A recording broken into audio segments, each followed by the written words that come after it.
Lidl Македонија Дуел Скопје купи имот на фирмата Скопски пазар АД Скопје на локација на поранешен бриколаж за 9.564.485 евра. За сделката информираше компанијата Скопски пазар. Град Скопје информира дека со новите специјално адаптирани моторни возила се овозможува полесно движење на децата и лицата со потешка телесна инвалидност.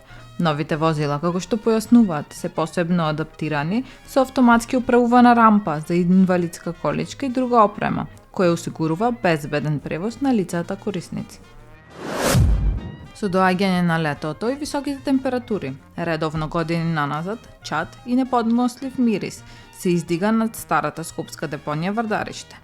Депонијата, која се наоѓа покрај реката Вардар во населбата Маџари, е опасност за здравјето на граѓаните кои живеат во оваа скопска населба, но и за здравјето на оние од другата страна на Вардар, од населбите Лисиче и Ново Лисиче. На социјалните мрежи се шират фотографии од вчерашниот пожар кој избувна во депонијата, каде гореа гуми и ниска вегетација. Надлежните се уште се неми на поплаките на жителите на овој дел од градот. Иако беше ветена изградба на пречистителна станица, на местото на Вардариште сепак таа се уште не е започната со изградба, па ако не преземе ништо градот, Вардариште уште долго ќе ги труе скопјани. Секторот за внатрешни работи Скопје продолжи со контролите во областа на сообраќајот. На територија на град Скопје изречени се вкупно 123 мерки, меѓу кои за возење без возачка дозвола 13 санкции. 17 мерки за прекршоци што ги прават возачите на мотоцикл, 5 санкции за користење мобилни телефони при возење.